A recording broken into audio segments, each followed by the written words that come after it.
ดีพ่อแม่พี่น้องFCมุดสุขคนยินดีต้อนรับเข้าสู่สองปูนาปูใจมื้อนี้ปูนาปูใจก็อยู่เฮือนคือเก่าเนาะพี่น้องแต่ว่าอันจะเปลี่ยนเป็น2ไม้แล้วพี่น้อง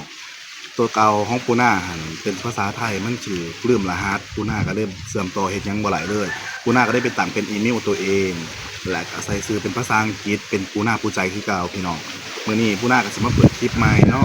ฝากพ่อแม่พี่น้องติดตามปูนาเด้อเป็น2 YouTube ของปูนาเองแล้วก็เป็นซื้อปูนาเองบัดตัวที่เฮ็ดผ่านไป4 5 6 7คลิปน่ะมันเป็นอีเมลของห้างโทรศัพท์ล่ะบัดมีปัญหาปูนาถ่ายกำลังจะอัปลงผู้ที่มันให้ใส่รหัสยืนยันและปูนาก็เฮ็ดหยังบ่หลายเลยปูนาก็ต้องได้ไปสร้างใหม่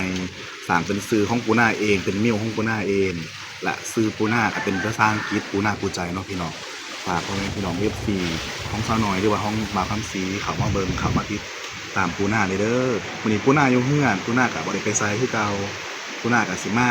เฮ็ดนานพักปูนาสิปลูกผักพอเลยเก็บเกี่ยวกินเนาะพี่น้อง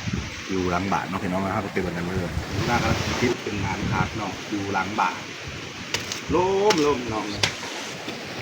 ปลูกผักไว้พอเลยเก็บกินเอง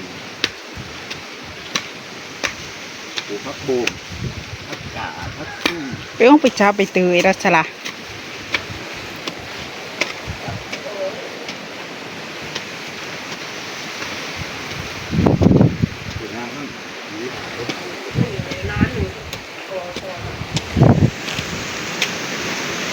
รถลุนเนาะ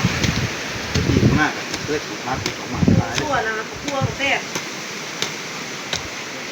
ทั่วแซ่บเลยกินไปท้ายไปโดมที่น้องเห็นเดี๋ยวว่าใส่เสื้อ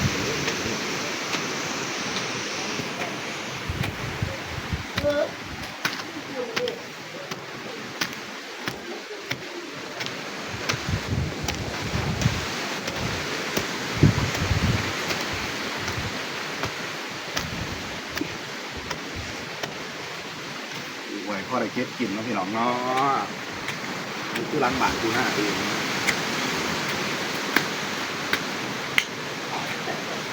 ฉันเป็นดินอันนี้จะปลูกอะไรว่าดีกว่าดีโอ้ยเป็นหัวนั่งข้างอีกคือสวนนางบาโนมีต้นกล้วยปลูกแต่ต้นกล้วยเป็นมะพร้าวต้นหนึ่ง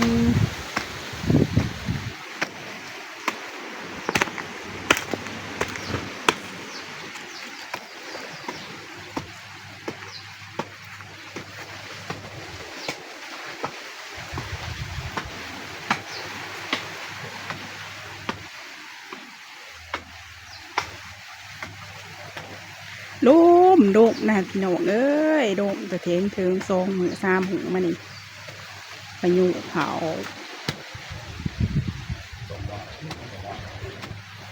ตัดเบอร์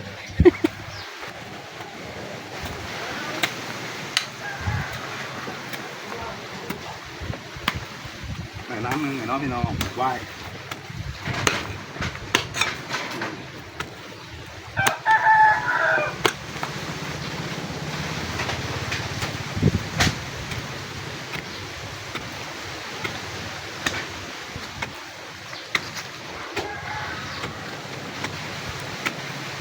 น้ำนี่สิปลูกพักยังไง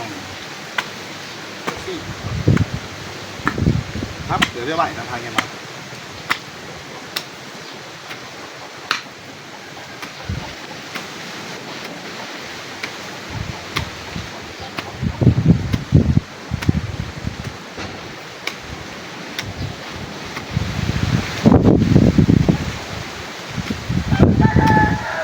เดี๋ยวจะเก็บเอาไว้นอนสมุนเอาเสียดกระยาแต่เทียบ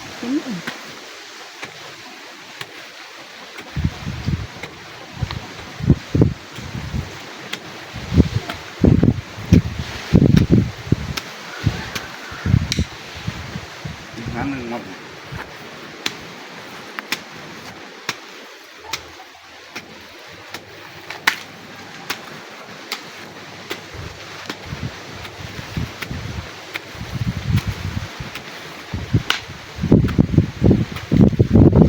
โอ้ยพูดโจพูด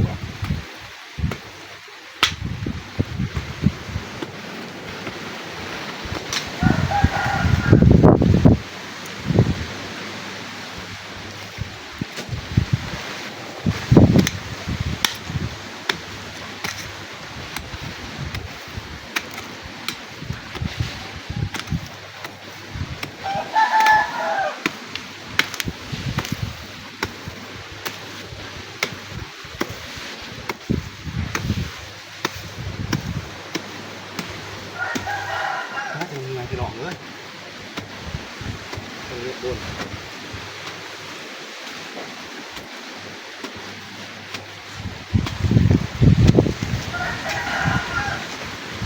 มาเราให้งานรุ่น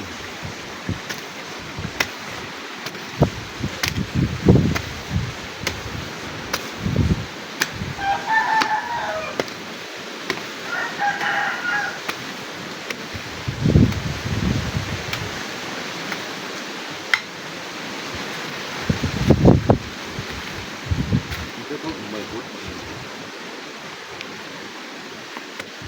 รักษาเขาก่อน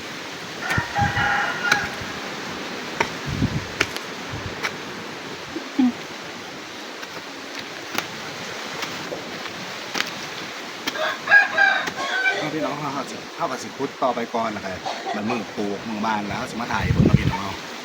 เจอกันใหม่เหลือต่อในเนาะพี่น้องหลังจากเขาคุดแล้วเนาะกันสิประมาณนี้เนาะพี่น้องใน2 น้ำที่2แล้วก็น้ำที่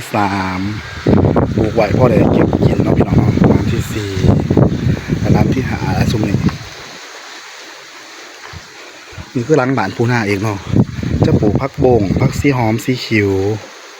เพื่อไปเก็บกินอีก2-3 มื้อจังสิเอาขี้แกะมะพร้าวให้มันเป็นปุ่นและจังสีมาปลูกมาบานเนาะพี่น้อง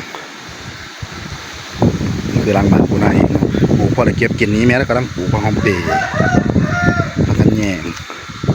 ปูนาขุดได้3 4 5 6กับ7 น้ำเนาะพี่น้องสิปลูกผักซีคิ้วซีหอมผักบ่งก็ได้เก็บเกี่ยวกินเนาะพี่น้องจะได้กับฝากพ่อแม่พี่น้องที่ตามปูนาเนี่ยเด้อปูนากับสิมาสร้าง YouTube เฮ็ดไปเพื่อให้พี่น้องพ่อได้เบิ่ง FC ทุกคนเนาะคลิปนี้เฮาก็สิเอาไว้ซ้ำนี้ก่อนเนาะพี่น้องฝากพ่อแม่พี่น้อง FC ติดตามปูนาหลายๆเนี่ยเด้อเขาเบิ่งปูนาเนี่ยผิดพลาดประการใดก็ขอโทษขออภัยเพราะปูนาจะเป็นปูนาปูใจเป็นภาษาอังกฤษเนาะตัวเก่า